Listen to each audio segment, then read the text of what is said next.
14 million Africans were taken from the eastern part of Africa into the Arab world, and men were castrated.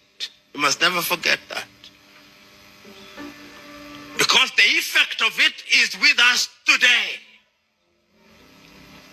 We must never forget that over 12 million Africans were taken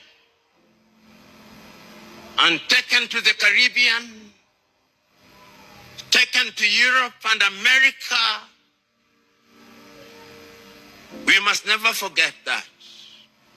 We must never forget that in Southern Africa, the apartheid regime was underwritten through verses from the Bible by the Dutch Reformed Church. We must never forget that. Upon a theology based in the Bible. Fact.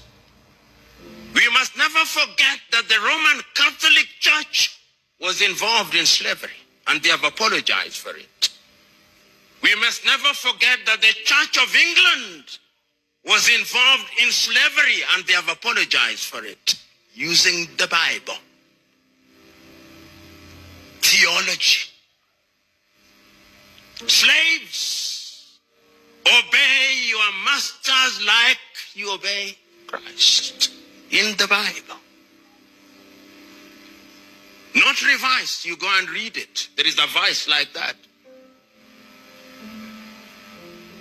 So when we talk about theology and African problems, we must remember that the effects of slavery are alive and with us today.